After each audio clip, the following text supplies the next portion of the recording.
Hey book lovers, welcome back to my channel. My name is Mar, and by the time you are watching this video, I have officially put myself on a book buying ban, which means I am no longer allowed to buy books until said book buying ban is lifted. And what does that mean for me? I have made it my mission this year to reread as many books as I can on my bookshelves because as I started my reading journey back in around 2023, I made the promise to myself that all of the books I keep on my bookshelves are being kept because I plan on rereading them. And how many of my books have I reread on my bookshelves? Honestly, not that much. And so I thought this video would be the perfect time to reread some of my books on my bookshelves, and so that's what we are going to do.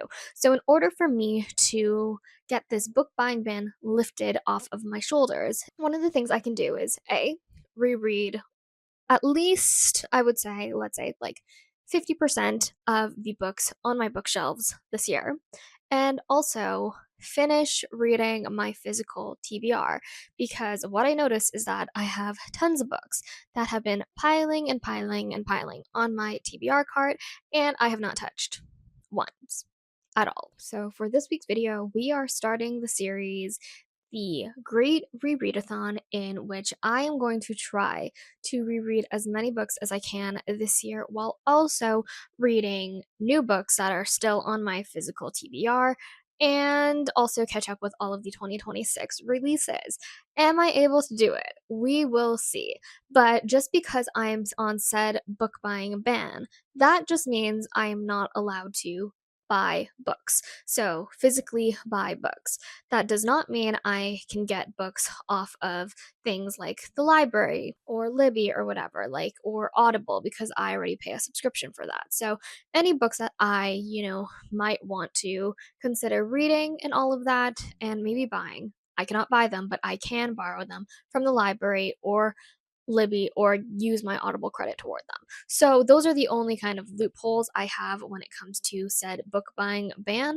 But for the most part, for this series, we are going to be starting the Great Grand Old Rereadathon. So what I've noticed about a lot of the books that I have on my bookshelves is that a lot of them fall into the romance genre category. I thought for this week's vlog, I would do a rereadathon of all of my favorite romance books. And so, the first book that I am planning on rereading for this video is, of course, Happy Place by Miss Emily Henry. I feel like a lot of people's gateway into adult romance is Emily Henry, and Happy Place was my first Emily Henry book that I picked up, and I absolutely loved it. I think this is still one of my favorite Emily Henry books that I've read.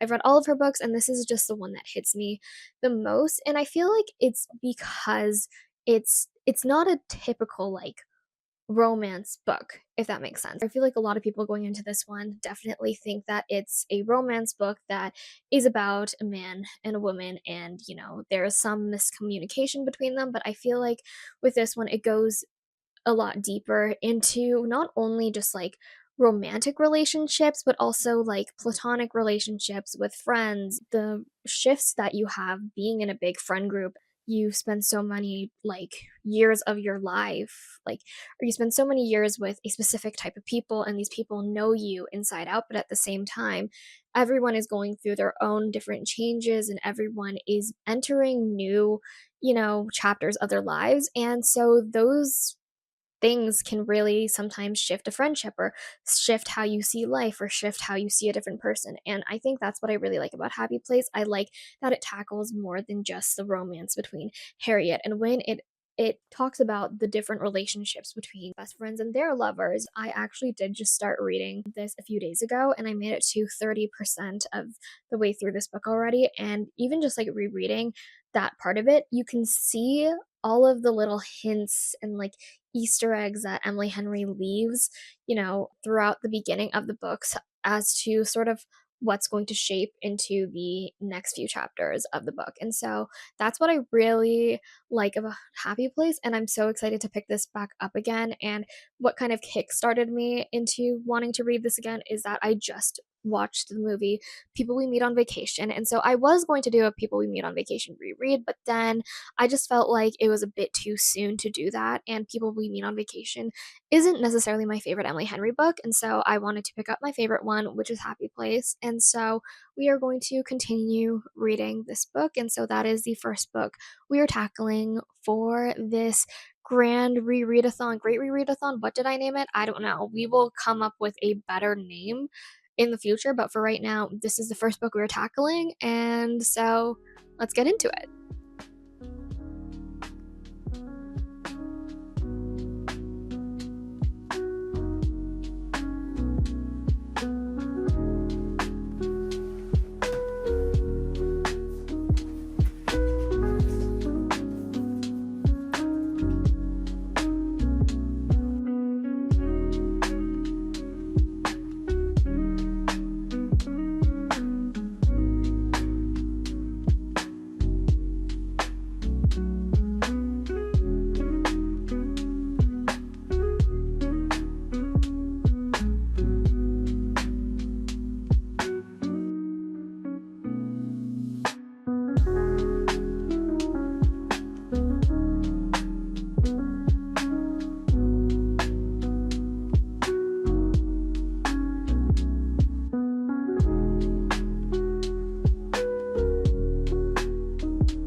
Hey friends, I hope this lighting is okay, and I hope this camera quality is okay too.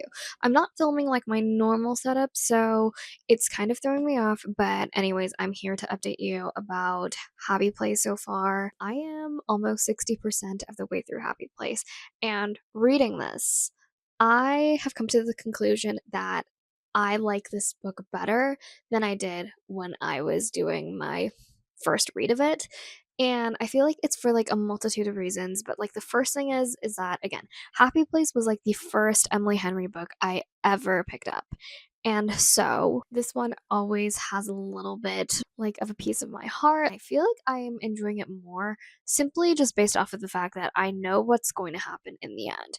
And so for me, I've already kind of been prepped for the heartache that comes within this book and the angst that comes in this book. And so for me, reading this is just like a fun time and just getting to see the hints that Emily Henry kind of sprinkles throughout the book and all of that, or the little pieces of foreshadowing that she sprinkles throughout the book that is going to happen to a specific character or specific characters towards the end of the book. It's more of a fun read for me. I don't know. It's just, I feel like because I know what the emotional beats are and I know like what's to come and all that, that it's really like it's been a really fun read for me. Like I mentioned previously as to why I like Happy Place, I just love the feeling of, you know, being on vacation with your friends, that kind of like craziness that experience being in the people you love and being in the places you love. And so I feel like I relate to this a lot, even though I've literally never dated anyone and I don't have a big friend group like this. I just understand a lot of the emotions and the feelings that these characters are going through. And obviously, a lot of my book reviews and all that and vlogs are spoiler free, and so I'm going to keep this spoiler free in case you haven't read Happy Place. But after this video, you literally should like pick up the book. I know like Emily Henry books, they're all getting adaptations and all that, and I just watched again the People We Meet on Vacation one, which I didn't mind. I think there were some things that were definitely well done compared to others and all that, but Happy Place is going to be that adaptation that I am going to be terrified of when they're adapting it, because there are just so many things about this book that I love. And I feel like, I don't know, I don't think any adaptation is going to do this justice except for the one in my brain. So yeah, those are my thoughts for Happy Place, and I will probably come back to you when I finish my reread of it.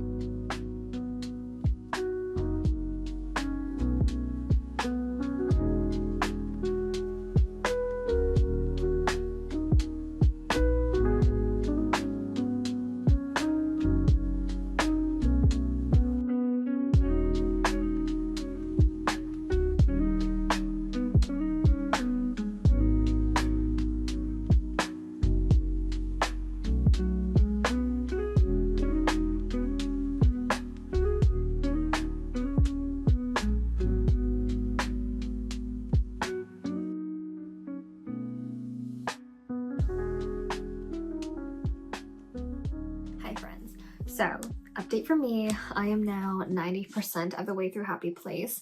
Has it taken me 2 weeks to read this book? Maybe, but it's okay. I've been really trying to, again, this year, I'm trying to slow down my reading, and I am rereading one of my favorite books, one of my favorite Emily Henry books, so it's been good.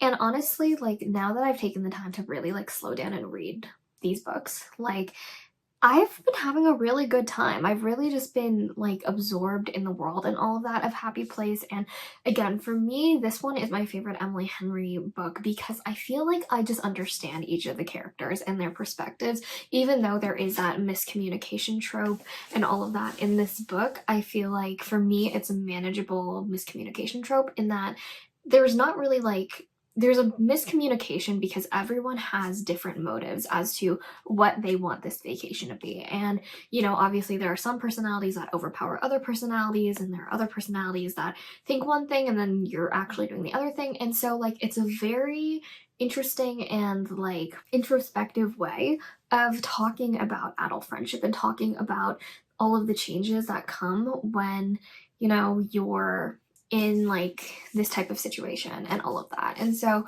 like, for me, I've been really enjoying this so far, and I think my star rating is definitely going up on this reread. But for the most part, we're going to get through this book today, and then we will start a different one.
All done.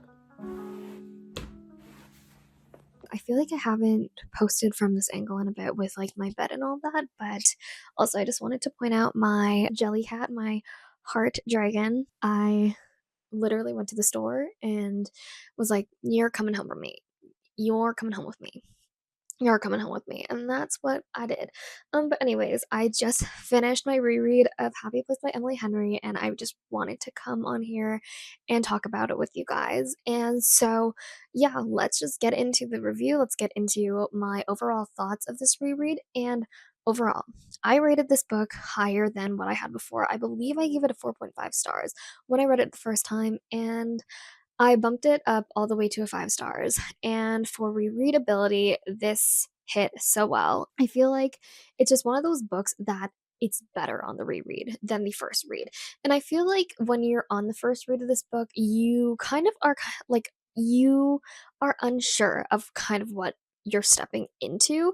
And then I think once you understand everything that goes on, the reread is a lot more fun because you get to pick up on all of the little hints and Easter eggs that Emily Henry sprinkles throughout this entire book. And so, for those of you who haven't read Happy Place, let me just give you a quick synopsis on what this book is about. So, pretty much, this book follows the character of Harriet. Pretty much, for the past few years, Harriet has been going to Maine pretty much every summer or every year to visit her best friends and their respective partners. The friends that she's visiting, they are pretty much her old college friends, and she's known two of them since the first year of college. The book kind of unravels the story of how she's met each of these people in this friend group, and there's 6 of them in total. A lot has happened to her in the past few months and all of that, and the biggest thing that has happened to her is that her and her longtime boyfriend have broken up. with each other. And pretty much this poses as a bit of a problem because her boyfriend is part of this big friend group that goes on these vacations every year together, and they haven't told anyone in this friend group that they've broken up. She arrives in Maine and she learns that her ex-fiance, Win, is at the cottage, and it's awkward for both of them, and they pretty much decide to fake date each other because they learn a lot of unexpected news when both of them arrive on this trip, that pretty much if they tell their friends that they've broken up, they're afraid that they are going to ruin the week-long plans that their friends have, you know, plan for them. That is pretty much the main conflict we have in this book, but this book dives into a lot more than that.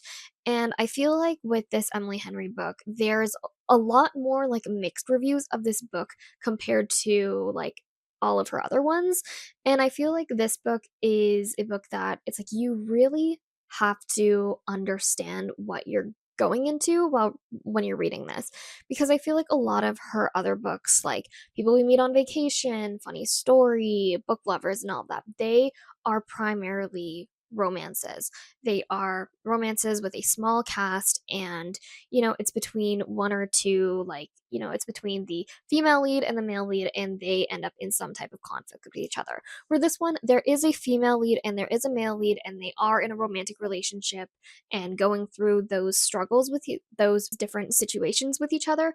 But I would say Happy Place, there is a much bigger cast in this book, and this book doesn't only just talk about the romantic side of love, of falling in love with a person, and learning about each other, learning to love each other's difference, learning you have similarities and all that. It's not necessarily much of a romance forward book. I would say that this book talks about romance in a more bigger, broader sense, in that it's about not only the romantic side of love, but the other types of love you have with people, especially when you're in those friend groups, when you're in that found family type of environment. It's the familial love, it's the platonic love, it's finding people who really understand you, and also communicating with these people when you are facing a lot of change in your life. And this one specifically talks about the changes that happen within different friend groups when you're growing up, and when your paths are going in different directions, and when you're starting that new chapter of your life, where now it's like we're not in college anymore, we're finally at that point where we're adults, and we have to make a lot of big decisions, and we have to make a lot of sacrifices, especially when you're in romantic relationships or when you have a partner, and you are trying to figure out what you want to prioritize. How are these changes going to affect your relationships between the two of you, but also the people around you and your family and your best friends who you only get to see twice a year. And so like that's kind of what this book explores. And I think a lot of people go into this book thinking, oh, it's just going to be a cute little romance, like hee hee ha ha, they're all jumping into a pool in the cover.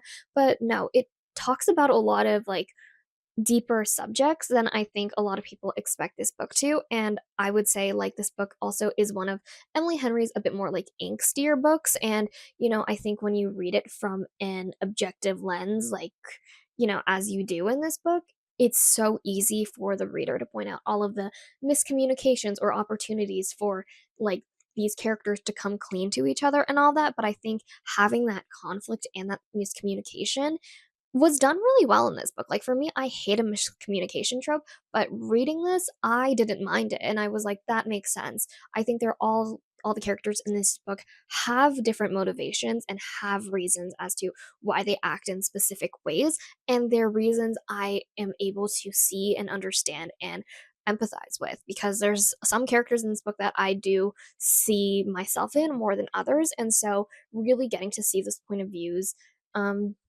has helped me, I would say, especially when I'm now kind of entering that different point in my life where it's like, even though I'm only like in my mid 20s, I now have a career. I'm starting my career now. And, I realize I don't have a lot of free time for, my friends to hang out with, to do all of these hobbies that I want to do, and also, learn to, what do I prioritize? Do I prioritize family? Do I prioritize my friends? Do I prioritize myself? And, figuring out like, what do I really want to get out of my own life? And so, yeah, it's like that was a really long tangent about what Happy Place is about. But overall, it's like I think that I gave this book a 5 stars because of all those reasons that I talked about. It was like there's so many things in this book that I think it explores that a lot of people aren't really prep to when they pick up this book. I think a lot of people pick up this book thinking it's a romance book, and it's not necessarily a romance book. It does talk about romance, and there are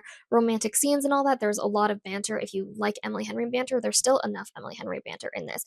It's just, it talks about a lot more different types of love than just romantic love. And I feel like if you are someone who feels really lost in the world, or, feels like not a lot of people understand the struggles that you're going with, I feel like this book would really resonate with you. That was my review of Happy Place, and obviously you can tell I enjoyed it.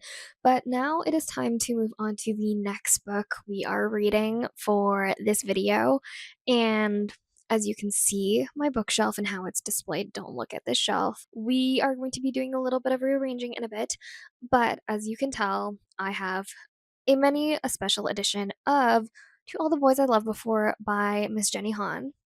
As many of you may know, or maybe you don't know, maybe you're very new to my channel, but I've read most of Jenny Han's written work, and like deep down in my heart, my nostalgic heart, To All the Boys I Loved Before is one of my favorite romance book trilogies of all time.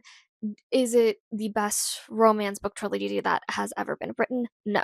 But it's one that I have like such a nostalgic place in my heart for, and I always do a reread of it every few years or so. And so today, that is what we are going to do. I have the regular edition covers of the books, pretty much the ones I read in high school and read over and over again in high school. Then I have these special editions. I believe these are like the 10-year anniversary editions of the books, and it's like so cute. It looks like a journal, but it's actually the book. So I don't know. I feel like this one is a really, really cute read. Oh yeah, so this is a special keepsake edition. And so, this was released 2 years ago, I believe.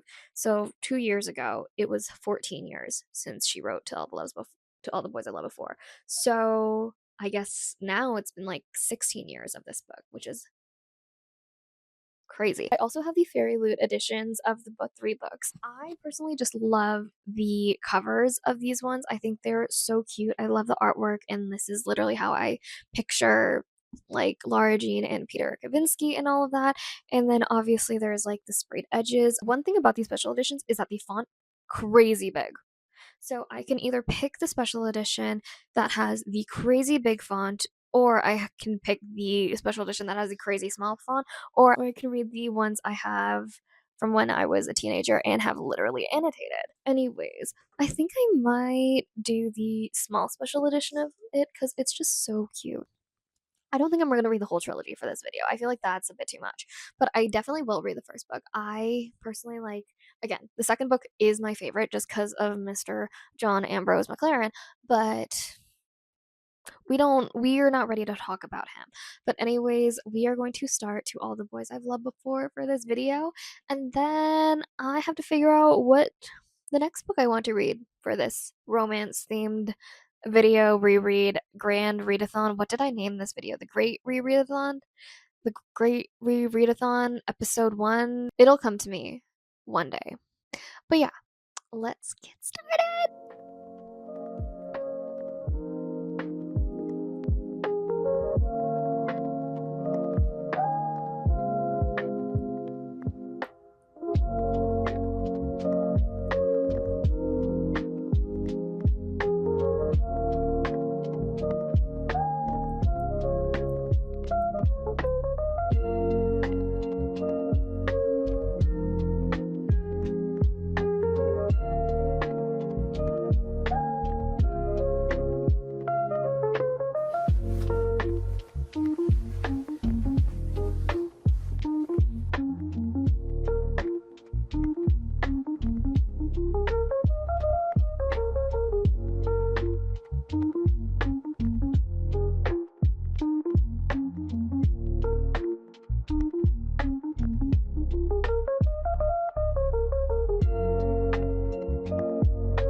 morning, everyone. I don't know if you can tell, but I decided to sleep with my hair braided last night. And I don't know if I love this look or not. It was super crazy this morning, and I figured out how to kind of tame it a bit more, but it's not my favorite braided look. We are going to continue reading To All the Boys I Loved Before. I read this book for maybe an hour or so last night, and I actually made it to like 30% of the way in. So I think with this book, it's a fast read simply because I've read this book so many times before. I know what's going to happen, and every single time I read it, I eat it up. And so, yeah, I mean, I already have thoughts reading this, and this is the first time I've really read this book as an adult and as a someone who now has a fully developed frontal lobe. And so it's like the thoughts I have as an adult versus the thoughts I had as a kid are definitely very like contrasting, I would say. But either way, I'm still really enjoying this book. I just really, really love it. It just gives me the nostalgic feels of like being back in high school and like having those teenage crushes and, everything is like all of your feelings are so heightened and your emotions are so heightened and all of that. And the way you think about love is in this very like innocent light. And compared to like when you think about love like now as like an adult and all that. But overall, I'm having a really good time reading this. And so I think I'm going to read this book for the next hour, see how far I can get. Those are the vibes for today. And also, like, I don't know if you guys can tell, you guys probably can't based off of like this angle, but I've been wearing like lash clusters for the past like month or so. And let me tell you, like, lash clusters have changed the game. This is not sponsored or anything, by the way. This is just me going on a tangent. I've been wearing lash clusters, and because of that, I haven't really been wearing any makeup because it feels like when I put on lash clusters, it looks like I'm wearing makeup. And so, however that magic works, continue working your magic. But it's like the reason why I started wearing lash clusters to begin with is because I keep seeing TikToks of girls being like, I wear lashes, but not in like a ABG kind of way, but in a 2018 Lara Jean kind of way. And so true, bestie. So, so true.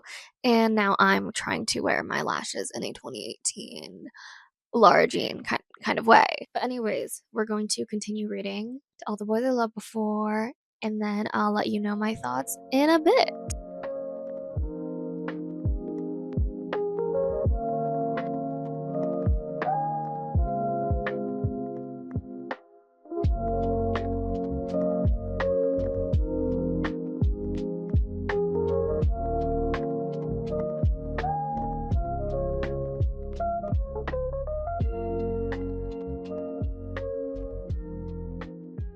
Hi guys, I don't know about y'all, but I have had a week since I last updated you. So the last time I updated you, I'm pretty sure I was reading To All the Boys I Loved Before.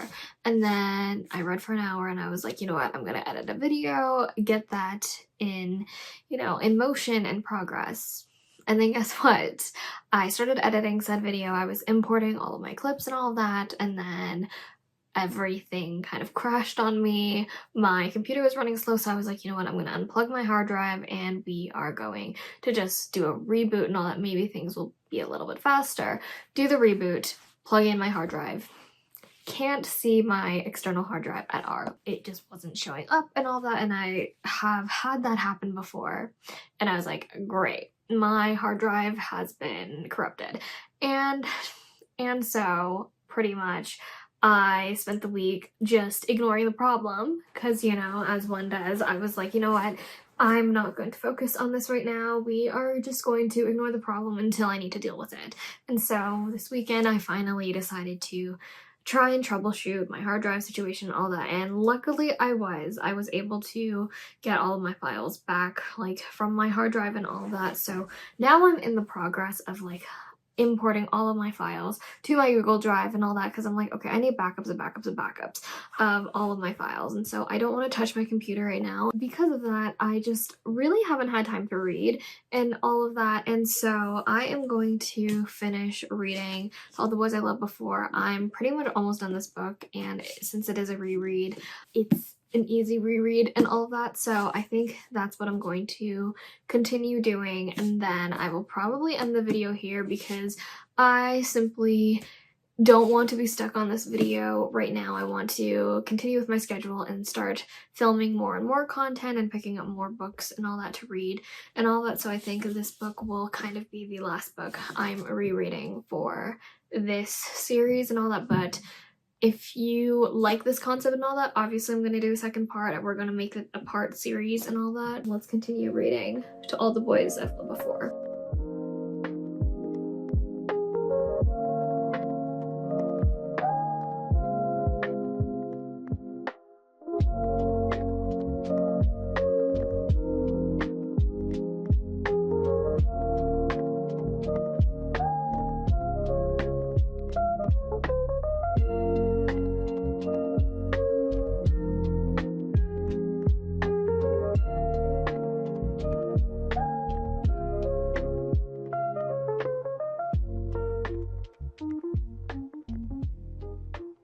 Hey friends, so I just finished my read of To All the Boys I've Loved Before, and I just wanted to do a little debrief on this because I'm doing rereads. I'm obviously not going to go like deep into everything that like happens in this book and all of that, but overall, this book series to me, just based off of like vibes, nostalgia, all of that, still a 5 stars in my eyes. I mean, reading this now as an adult, obviously I see some of the things I'm a little bit more nitpicky about when it comes to reading and all of that, and just like the writing of different styles of books and all that. Like, obviously, with this book is a great YA romance because it just hits you in all of the feels. And with a character like Lara Jean, you really come to just like understand her and empathize with her, and she's very much like how I was, I guess, like a teen and all of that. She's very much a hopeless romantic, and she is, that girl who believes in romance and all of that, but she also has very high standards, and I feel like that's me. And this book was also the book that made me fall in love with the fake dating trope. Like, it's so, in my personal opinion, well done in this book. Again, I have so much nostalgia for the series in general, so it's like I I can see no wrong in this book series in itself. I think the writing, definitely, when it comes to Jenny Han's writing, she's not the strongest writer. She's not the strongest writer as an author. She loves to give very much unnecessary details about her characters and all that in every single book she writes, but I can forgive it in this series because I feel like with Lara Jean, it fits. It fits knowing a lot of details about her and just like knowing, her favorite, pieces of media, like her favorite hobbies. Like, it works for her character because, again, she's very much of an introvert. She doesn't like to branch out, but she has this very like fantastical view of romance and all that. So I don't know. I love this book. I love, again, the characters. I love the story. I think, Peter Kavinsky was my all-time like book crush as a kid and all of that, and so like he is the archetype that I love in these books. In real life, not so much, but in these books, love it. I eat it up every single time, and I simply don't regret it. I will always stand that I prefer the books compared to the movies. I have to compartmentalize a bit. Like, I have to think of them as separate things, because like the way that the movies were adapted and all that, like the I would say the casting wasn't my favorite, but I do like the stylistic choices that the movie makes and all that. I also don't like the changes that they made in the movie when it comes to like different things in the book. Not that it like makes too much of a difference, but I just like how everything is executed a bit more in the book compared to the movies. And I think, there are pros and cons to both of these experiences. I do think that the soundtrack to the movie though is superior. And I do like those stylistic choices and all that, but I think when it comes to just like how everything unfolds, I like the books a lot better. With that being said, I don't really have too much to say about this reading experience other than I still do think the second book is the best book, in my opinion. And also with this book, I always forget how it ends because when I read it, like I jumped straight into the second book. So I always have like this overlap of like I don't remember what's in the first book versus what's in the second book because they kind of like blur in my mind. But I yeah, I just feel like the book ended very abruptly. And I was like, "Wait, I don't remember it ending this abruptly," but then obviously it leads into like the second book right away. So, yeah, but overall I thought like this reread was so fun. I like these again, these are my favorite like the books that I've read.